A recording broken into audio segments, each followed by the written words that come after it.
Alain Delon, l'une des plus grandes icônes du cinéma français, est décédé, laissant derrière lui un profond héritage dans le cœur des fans du monde entier. Né le 8 novembre 1935 à Sceaux, en banlieue parisienne, Delon entre dans le monde du cinéma à la fin des années 1950 et s'impose rapidement comme l'un des talents les plus marquants du cinéma français. La carrière de Delon a débuté modestement alors qu'il n'était qu'un débutant avec de petits rôles dans des films peu connus. Cependant, sa belle apparence et ses yeux perçants ont rapidement attiré l'attention des cinéastes. En 1960, il perce véritablement avec son rôle dans le film Plein Soleil, adapté du roman Le talentueux Monsieur Ripley par Patricia Highsmith. Son rôle de Tom Ripley dans ce film a jeté les bases de la brillante carrière de Delon, l'aidant à devenir l'un des acteurs les plus célèbres au monde. Mais c'est son rôle dans Le Samouraï, 1967, réalisé par Jean-Pierre Melville qui fait véritablement entrer Delon dans la légende. Dans ce film, Delon incarne Jeff Costello, un assassin froid doté du professionnalisme et de la discipline stricte d'un samouraï. Ce rôle non seulement dépeint parfaitement l'image d'un assassin solitaire, mais démontre également clairement le style d'acteur minimaliste mais extrêmement profond de Delon.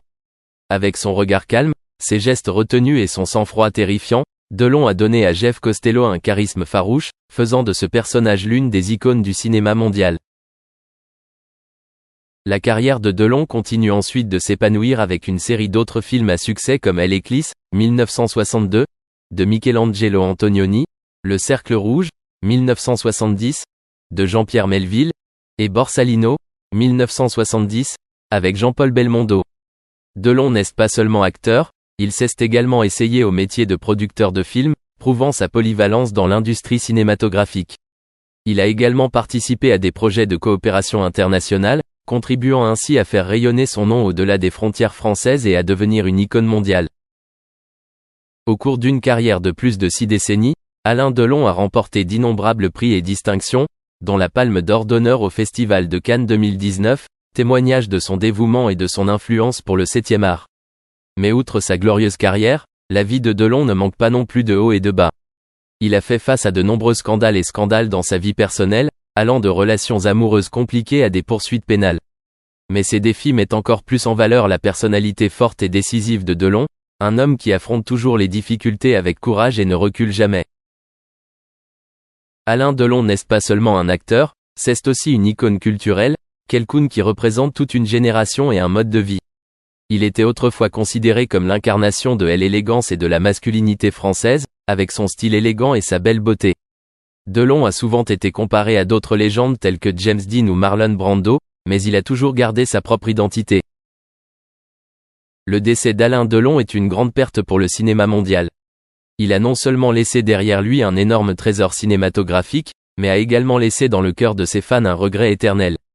Quoi qu'il en soit, l'héritage de Delon perdurera à jamais, comme une lumière qui ne s'éteint jamais dans l'histoire du cinéma. Les personnages qu'il a interprétés, de l'intrigant Tom Ripley au froid Jeff Costello en passant par les hommes pleins d'inquiétudes et de conflits, vivront toujours à jamais dans l'esprit des téléspectateurs, nous rappelant son talent et le accent aigu énorme influence d'une véritable légende. Alain Delon a mis fin au parcours de sa vie, mais sa carrière continuera d'inspirer des générations d'acteurs et de cinéastes. De débutant inconnu à légende du cinéma, il écrit un merveilleux chapitre de l'histoire du cinéma français. Aux yeux de ses fans, il est non seulement un acteur mais aussi un véritable samouraï de l'industrie du cinéma, un guerrier au cœur fort, qui n'abandonne jamais devant les défis de la vie.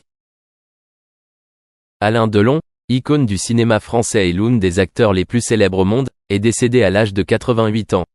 Cette information a été annoncée par ses enfants ce dimanche. Ils ont déclaré qu'il est décédé paisiblement à son domicile de Douchy, dans le Loiret, en France, dans les bras aimants de ses 3 enfants biologiques et beaux enfants. Son décès laisse une tristesse infinie à sa famille, ses amis et des millions de fans à travers le monde. En revenant sur la carrière d'Alain Delon, il est impossible de ne pas évoquer sa grande influence sur le cinéma mondial. Il débute sa carrière d'acteur à la fin des années 1950 et devient rapidement une étoile brillante du cinéma français. Avec sa belle apparence et son visage froid mais attrayant, Delon a laissé sa marque dans le cœur du public à travers une série de rôles à vie. L'un des films les plus mémorables d'Alain Delon est Plein Soleil, 1960, où il incarne Tom Ripley, un personnage à la fois charmant et terrifiant. Ce rôle fait de lui l'un des acteurs phares de la nouvelle vague du cinéma français. Parallèlement, il est également connu pour ses rôles dans des films tels que Le Samouraï, 1967, réalisé par Jean-Pierre Melville, où il se transforme en assassin froid et solitaire, et L'Éclipse, 1962, de Michel-Ange Antonioni, un film plein de philosophie et d'ambiance. Non seulement il a connu du succès en tant qu'acteur, mais Delon s'est également essayé en tant que producteur de films.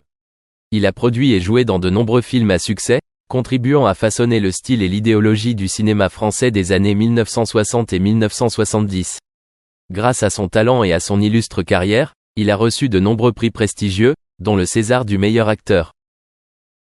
Même si la vie et la carrière d'Alain Delon ne manquent pas de hauts et de bas, notamment de scandales liés à sa vie personnelle, on ne peut nier qu'il est l'un des plus grands acteurs du XXe siècle, pas seulement par le nombre de récompenses ou le nombre de films. Participation, mais aussi un hommage à un talent naturel et un amour profond pour le 7e art. Alain Delon a vécu une vie riche et mémorable. Il a laissé derrière lui un héritage artistique inestimable, un monument cinématographique qui restera à jamais gravé dans le cœur du public. Son décès est une grande perte pour le cinéma mondial, mais sa contribution restera toujours dans les mémoires et appréciée.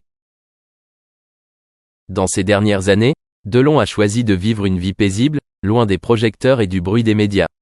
Il passe beaucoup de temps avec sa famille, menant une vie simple mais aimante. Ses enfants, qui ont toujours été à ses côtés et ont pris soin de lui pendant les dernières années de sa vie, ont partagé qu'il est décédé paisiblement, sans douleur et avec le bonheur d'être avec ses proches. Le parcours d'Alain Delon témoigne d'une vie consacrée à l'art. Il a transformé chaque rôle en une œuvre d'art, laissant une profonde impression dans le cœur du public et des critiques.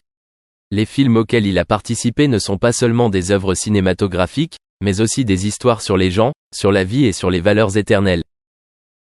Alain Delon est décédé, mais ses souvenirs resteront à jamais gravés dans le cœur du public. Ses images à l'écran, avec son regard froid, son sourire mystérieux et son jeu d'acteur unique, seront toujours les symboles d'un âge d'or du cinéma français. Ses contributions aux arts resteront toujours gravées dans les mémoires et appréciées, non seulement en France mais dans le monde entier. Avec plus de 60 ans de dévouement au cinéma, Alain Delon a prouvé qu'il n'est pas seulement un acteur talentueux, mais aussi un véritable artiste qui vit et respire l'art. Ses réalisations seront toujours mentionnées avec respect et admiration. Le décès d'Alain Delon met fin à un chapitre de l'histoire du cinéma mondial, mais ouvre également un nouveau chapitre, où il restera à jamais une légende vivante dans le cœur des cinéphiles d'images. Merci Alain Delon pour les merveilleux moments que vous avez fait vivre au monde à travers vos films et pour une vie pleinement vécue pour l'art. Repose en paix. La vedette chevronnée de la scène exprima un désaccord véhément quant à son casting, déployant des efforts concertés pour organiser son remplacement. Heureusement, plutôt que de céder aux caprices de Harrison, le réalisateur Moss Hart accueillit Andrews à bras ouverts, la poussant vers son apogée. À la fin du mentorat de Hart, il confia à son associé, remarquant le potentiel de succès retentissant d'Andrews grâce à sa possession de cette indomptable résolution britannique, laissant penser à l'abandon du contrôle sur l'Inde. La cour entre Tony Walton et Julie Andrews a fleuri dans leurs années formatrices, catalysée par une rencontre fortuite. Lorsqu'Andrews, à l'âge tendre de 12 ans, endossa l'apparence d'un œuf dans le pantomime de Noël Humpty Dumpty, Walton se retrouva ensorcelé depuis le premier rang, captivé par son art. Une camaraderie naissante s'ensuivit lors de leur voyage de retour en train, culminant dans la visite impromptue de Walton au domicile d'Andrews 2 jours plus tard. À partir de ce moment-là, leurs vies s'entrelacèrent irrévocablement, aboutissant au mariage en 1959. Walton se retrouva totalement séduit par sa fiancée, au point de façonner leurs alliances de mariage en hommage à un splendide broche qu'il avait offert à Andrews. Le couple joyeux accueillit leur progéniture, Emma, dans le monde en 1962, tandis que Walton prêtait son talent artistique à la création des décors de l'emblématique Mary Poppins en 1964. Malgré l'harmonie initiale, les exigences d'Hollywood allaient bientôt mettre à l'épreuve leur lien conjugal. On pourrait supposer que le rôle d'Eliza Doolittle sur Broadway à Londres aurait la primauté dans l'adaptation cinématographique. Cependant, si l'on était Julie Andrews, on se tromperait. Lorsque My Fair Lady fit la transition vers le cinéma, le magnat du studio Jack Warner préféra Audrey Hepburn à Julie Andrews, suscitant ainsi une controverse considérable. Avec le recul, Andrews eut le dernier mot. Peu de gens sont conscients de l'approbation personnelle de Walt Disney de Julie Andrews pour son interprétation mémorable de la ravissante gouvernante, Mary Poppins. Disney avait été témoin de l'interprétation d'Andrews de la Reine Guenièvre à Broadway, se précipitant en coulisses après la représentation pour lui offrir le rôle convoité. À l'époque, Andrews se trouvait enceinte de 4 mois de son premier enfant, appréhendant la perspective de décliner l'offre. Dans un geste déchirant, Disney accepta de reporter le tournage pour accommoder la situation d'Andrews. La chance sourit à Andrews alors que sa renommée ne parvint pas à influencer les cinéphiles. Mary Poppins éclipsa My Fair Lady, régnant en maître au box-office cette année-là. Dans un accomplissement exceptionnel, Andrews remporta à la fois un Oscar et un Golden Globe pour son interprétation de la gouvernante aérienne. Bien que de telles circonstances auraient pu entraîner une rupture à Hollywood, Andrews et Hepburn conservèrent